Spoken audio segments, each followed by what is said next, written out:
దేవతలందరూ మళ్ళీ అబ్బా ఇంకొకసారి సముద్రం కోసం మదనం చేయాలా అనుకున్నాడు. ఇలా అందమైనటువంటి భావాల నడుమ నా పిల్లవాడు పెరిగి పెద్దవుతున్నాడు తల్లి. క్రమంగా అల్లరి ఎక్కువైపోయింది, పట్టుకోలేకపోయాను. తుంటని పిల్లాడు కదా, అందుకని ఒకసారి ఇక భరించలేక రోటీ కట్టేశాను.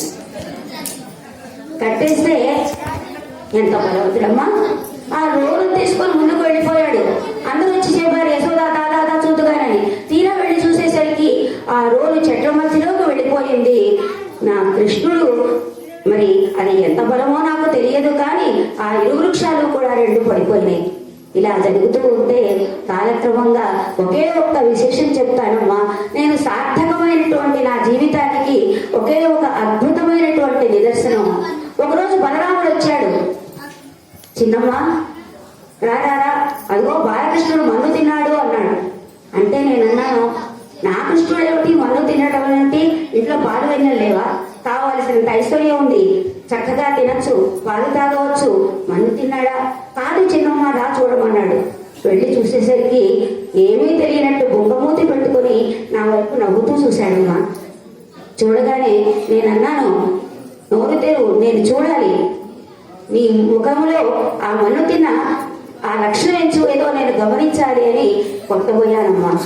అంతే ఆయన ముఖంలో, నా కుమారుడి ముఖంలో 14 భువనభాండాలు కనిపించాయి.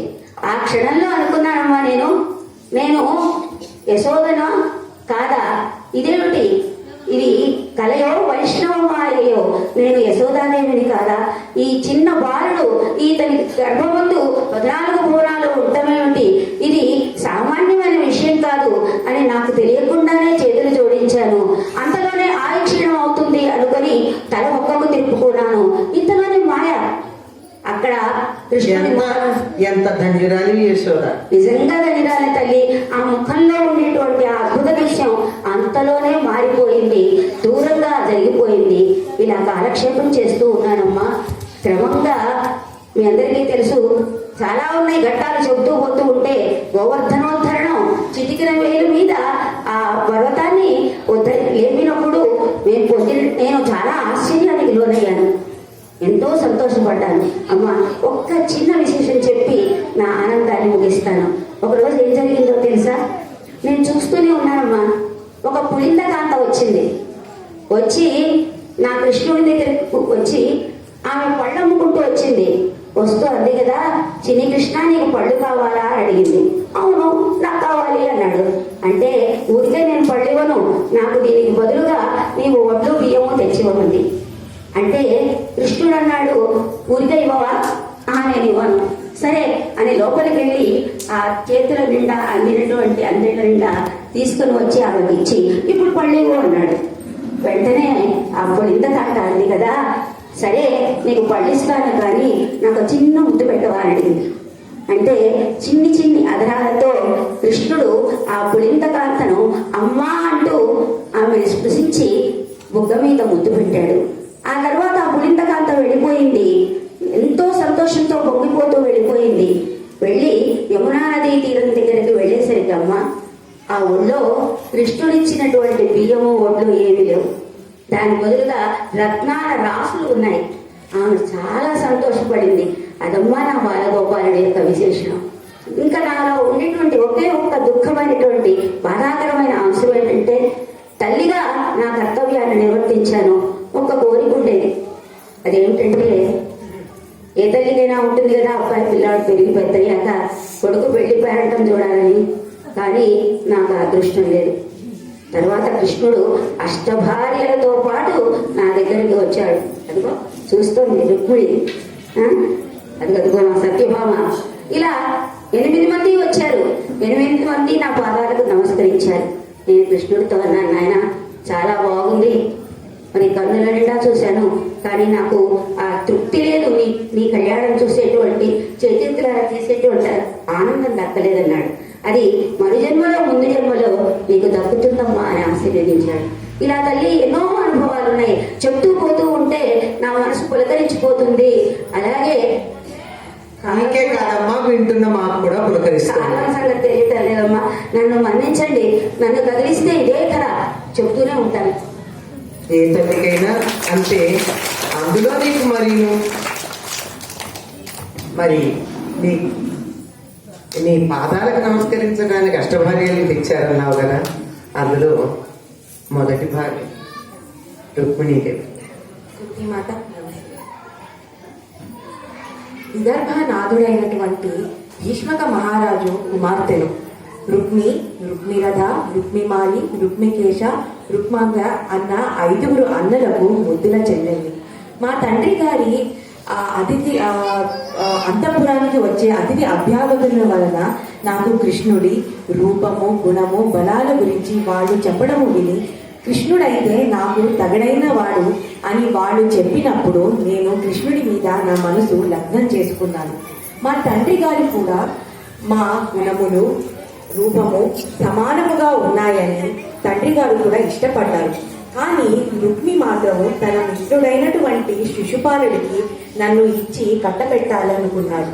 కానీ మా తండ్రి గారికి ఇష్టం లేకపోయినా రుక్మి క్రూరత్వం ముందర ఏమీ చెయ్యలేక చాతకాని వాడిలా ఆగిపోయాడు.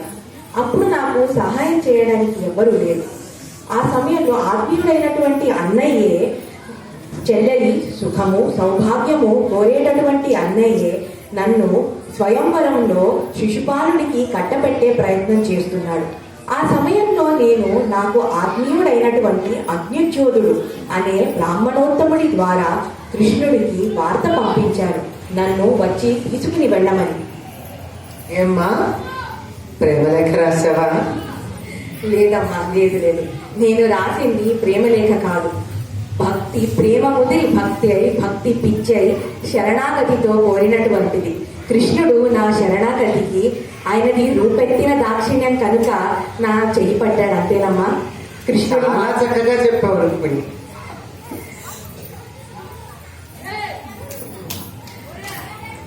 నేను అప్పుడు పంపిన వార్తలో శిశుపాలుడు, జరాసంధుడు ప్రార్థించాను కృష్ణుడిని, ఓ పంకజనాభ, శిశుపాలుడు, జరాసంధుడు మొదలైన వారందరినీ సంహరించి జయించి రాక్షస వివాహంలో నన్ను వచ్చి తీసుకుని వెళ్ళమని.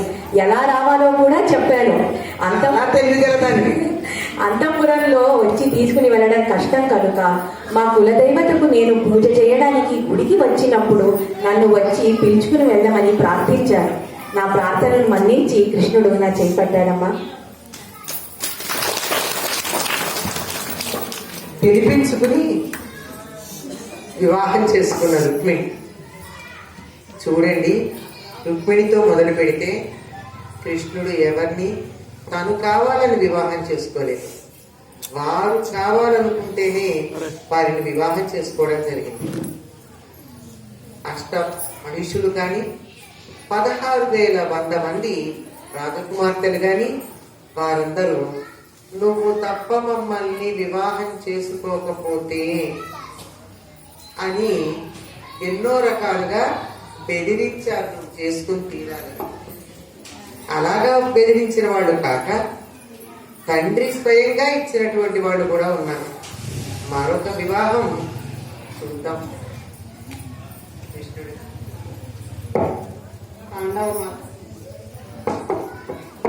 పాండవ మాతకు ప్రణామాలు.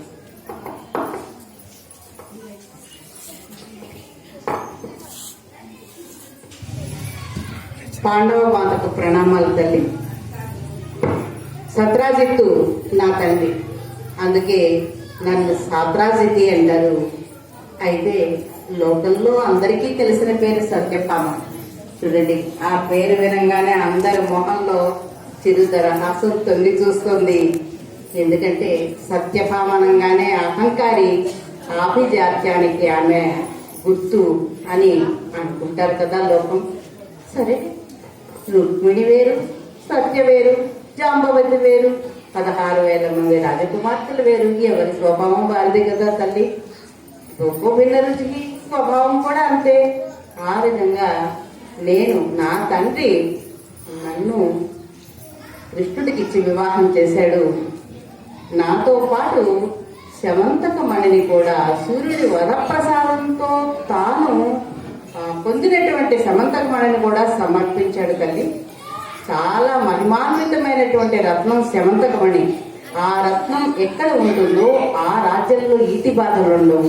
రోజుకు 8 బారుల బంగారాన్ని ప్రసాదించేటువంటి మహిమాన్వితమైనటువంటి ఆ మణిని నాతో పాటు కృష్ణుడికి సమర్పించాడు నా తండ్రి. అయితే నా స్వామి నన్ను పరిగ్రహించాడు గాని శమంతకమణిని మాత్రం తిరిగి నా తండ్రికే ఇచ్చివేశాడమ్మా.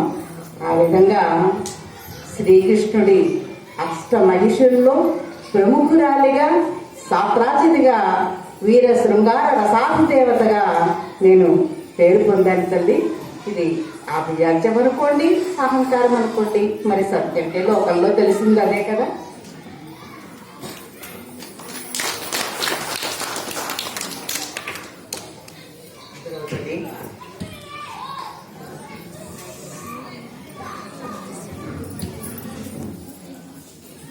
మా అత్తగారైనటువంటి కుంతీదేవి గారి పాదముల ప్రణామం.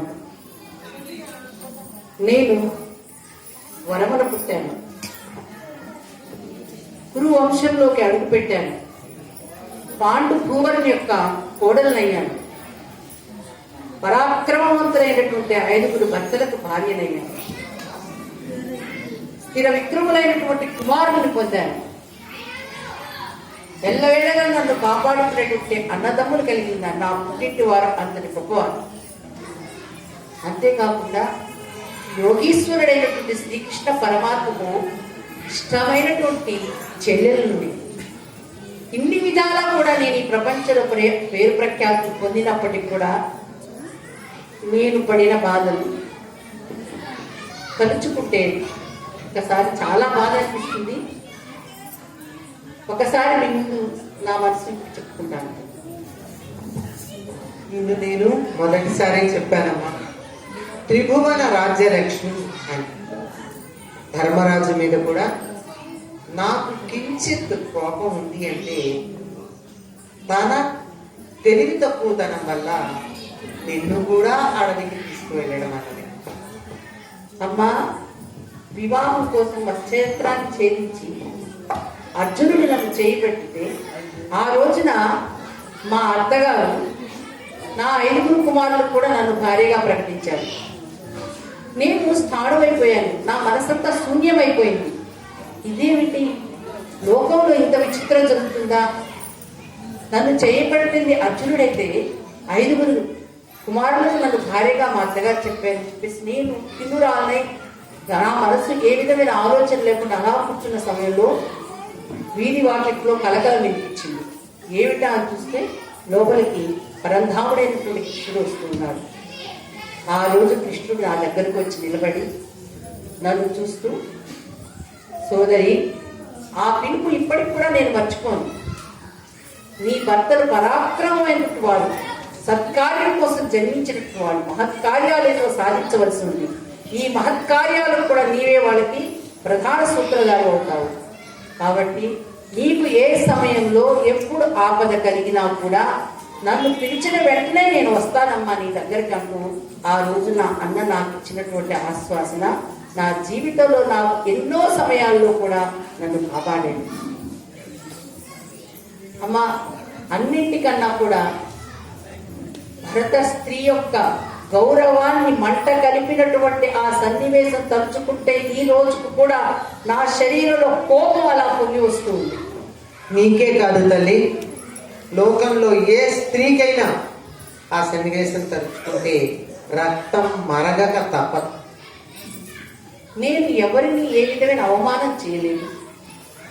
కేవలం శరీరం నిండా ఉన్నటువంటి అసూయతోటి రాజసయాగంలో ధర్మరాజు సంపాదించిన అన్ని రకాలైనటువంటి ఐశ్వర్యాన్ని చూసి కుళ్ళుతోటి, అసూయతోటి, క్రోధంతో నలిగిపోయినటువంటి దుర్యోధనుడిని ఎలా అయినా సరే మొత్తం కబళించాలి అని చెప్పి ఆలోచన చేసి తన మామ శకునితో కలిసి మాయా జూదం ఆడితే ఆ జూదంలో ధర్మరాజు తన తమ్ముడు 4 వారితో పాటుగా నన్ను కూడా పణంగా పెట్టాడు.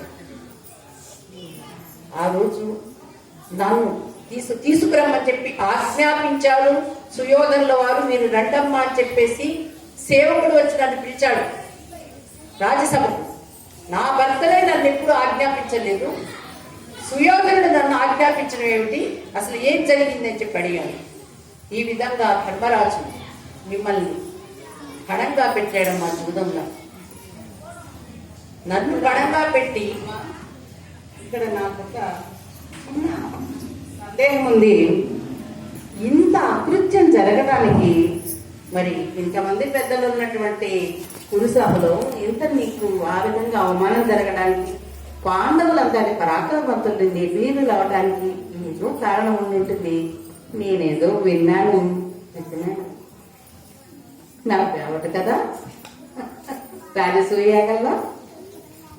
కానీ లోకమంతా అనుకుంటుంది ఒక తీరు.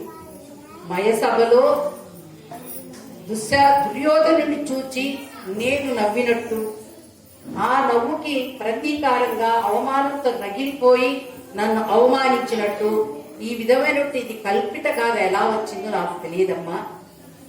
ఆ రోజు నేను లేను సభలో, మయసభ చూస్తున్నటువంటి దుర్యోధనుడి సమయంలో నేను అక్కడ లేను, ధర్మరాజు లేను. కేవలం భీముడు, నకుల సహదేవుడు, అర్జునుడు నలుగురు మాత్రమే ఉన్నారు. వారితో పాటు సేవకులు ఉన్నారు. కానీ లోకం అంతా కూడా ఇదే విధంగా మీ వల్లే అనుకున్నది, నేనేదో అవమానం చేశాను అన్నట్టుగా. కానీ కేవలం అసూయతోటి, రాజ్యకాంక్షతోటి, మా సంపదలన్నింటినీ కూడా దోచుకోవాలని చెప్పి మాయాజూతంతో ధర్మరాజుని, అతని నలుగురు అన్నదమ్ములను కూడా ఏ రోజైతే అతను నిలుచుకున్నాడో, నేను వచ్చాను నిమిషంలో, నేను రానన్నాను. దుశ్శాసనుడు వచ్చాడు, కుసలు కొడుతూ చెప్పాను, నేను ఈరోజు ఏక వస్తున్నాను, నన్ను తాకవద్దు, నువ్వు నా మరిదివి, తమ్ముడు వంటి వాడు, నీకు నేను తల్లి వంటి దాన్ని ఎంత బతిలాడుకోకుండా దుశ్శాసనుడు నా జుట్టు బట్టి లాగే ప్రయత్నం చేస్తూ ఉంటే, ఆ రోజు అంతఃపురంలో గదిలోకి పరిగెత్తాను. అక్కడ ఉన్నట్టు గాంధారి మాత వెనక దాగాను.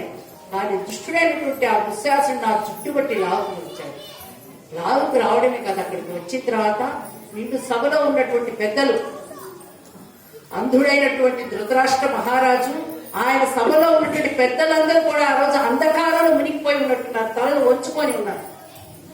నేను అడిగాను, భీష్మ పితామహుని ప్రశ్నించాను, కృపాచార్యుల వారిని ప్రశ్నించాను, విదుర మహాశయుని ప్రశ్నించాను, అందరినీ ప్రశ్నించాను, ద్రోణాచార్యుల వారిని ప్రశ్నించాను. చెప్పండి, నన్ను ఓడి తనను ఓడినా, తన్ను ఓడి నన్ను ఓడినా ఏమిటి ఇదని చెప్పి ప్రశ్నిస్తే ఒక్కరు కూడా నా మాటకు సమాధానం చెప్పలేదు. అటువంటి సమయంలో కర్ణుడు, వికర్ణుడు నన్ను సమర్థించాడు. ఆమె మా వదిలి గారు అడుగుతున్నటువంటి ప్రశ్నకి సమాధానం చెప్పమని. అప్పుడు కర్ణుడు ఒక మాట అన్నాడు, 5 భర్తలకి భార్య అయినటువంటి ద్రౌపది ఇల్లాల, ఇవి వేశ్యతో సమానం. ఆ ద్రౌపది యొక్క వస్త్రాలతో పాటుగా పాండవుల వస్త్రాలు కూడా వలవండి అని చెప్పేసి ఆజ్ఞాపించాడు. దుశ్శాసనుడు నా వస్త్రములు లాగడం మొదలుపెట్టి నిండు సభలో భారత గౌరవ ప్రతిష్ట నిండు సభలో బగ్గుమన మండింది. ఆ రోజున కురువంశం గౌరవం మంట కలిసింది. ఆ రోజున ఏం చేయాలో దిక్కుతోని పరిస్థితులలో నా అన్న నాకు గుర్తుకొచ్చాడు. కృష్ణ, నీవు తప్పితే నన్ను ఎవరు రక్షించలేనంటూ నేను చేతులెత్తి మొక్కాను, పిలిచాను. ఎక్కడో ఉన్నాడు.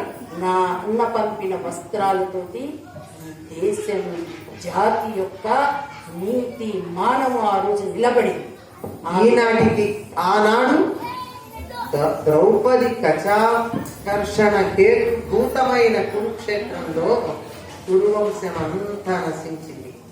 నా కోడలి జుట్టు పట్టుకుని లాగిన వారి వంశం సమూలంగా నశించింది. అంతేకాదు, ఆ ఆక్రోశం ఈ భరత ఖండాన్ని ఇప్పటి వరకు పట్టుకుని శాపమై పీడిస్తూనే ఉంది. దానికంతా ప్రక్షాళన ఇప్పుడు జరుగుతుంది. ఎంతమంది ఎంత కృషి చేయవలసినటువంటి అవసరం ఉన్నది. నా కృష్ణ పరమాత్మ, నా సోదరుడు యొక్క 2 సంఘటనలు చెప్తానమ్మా. అంతఃపుర స్త్రీని, ద్రుపద మహారాజు యొక్క కుమార్తెని, పాండవుల పత్నిని, అటువంటి నేను కాలవశాన సైరంధ్రిగా అంతఃపుర స్త్రీల జడలు వేస్తూ, అంతఃపుర స్త్రీల యొక్క అలంకరణలు చేస్తూ బ్రతికాను. ఆ సమయంలో కూడా కీచుకుడనే దుర్మార్గుడు నన్ను వెంటబడి వేధించి నా యొక్క పతుల చేతులు హతమయ్యాడు. అడవుల్లో ఉన్న రోజుల్లో, ఆ రోజుల్లో కూడా స్త్రీ జీవితం ఎంత చిత్రమైందో చూడండి. ఆ రోజు కూడా నా యొక్క ఆడపడుచు దుస్సల యొక్క భర్త అయిన సైంధవుడు మదాంధుడై అప్పచెల్లెల వరుస నేనని చెప్తున్నా కూడా వినిపించుకోకుండా నన్ను తన చెంతకరమని పిలవడమే కాదు, నన్ను బలవంతానికి నాకు రథం మీద ఎక్కించుకొని వెళ్ళాడు. వారికి తగిన శాస్తి జరిగింది. అయితే ఆ రోజు కూడా నేను ఆలోచించింది ఒకటే, నా భర్త అయినటువంటి భీమసేనును సంహరిస్తాను అని చెప్పి ముందుకు వెళ్తున్న సమయంలో దుస్సల నా ఆడపడుచు, నేను ఒక ఇంటి స్త్రీని, నాకు కుటుంబ బాధ్యతలు ఉన్నాయి. అప్పుడు నేను అడ్డుపడి ఇది కాదని చెప్పేసి నేను ధర్మరాజు కలిసి కేవలం అతని అవమానం చేసి పంపించమని చెప్పి ఆ రోజు ఆపండి. దుర్వాస మహర్షి వచ్చిన రోజున అక్షయ పాత్ర అప్పటికే కడిగి నేను ఓర్ల వేసి ఉన్నాను. నా కృష్ణ పరమాత్మ, నా సోదరుడు, నా ప్రియమైన సోదరుడు ఆ రోజు కూడా నన్ను ఆ సమయంలో ఆదుకొని దుర్వాస మహర్షి యొక్క శాపానికి గురి కాకుండా పాండవులు కానీ నేను కానీ ఆ రోజు కూడా ఆయన కాపాడాడు కృష్ణ పరమాత్మ. అమ్మ తరువాత నేను నా తల్లి తర్వాత నాకు ఆయవార సమయంలో జరిగిన సంఘటన ఇంత పంచుకుంటాను. నా హృదయము ఆ నిండు సభలో జరిగిన అవమానాలు తలుచుకొని రగిలిపోతూ ఉంటుంది. నేను తరువాత చెప్తాను. ఎంతటి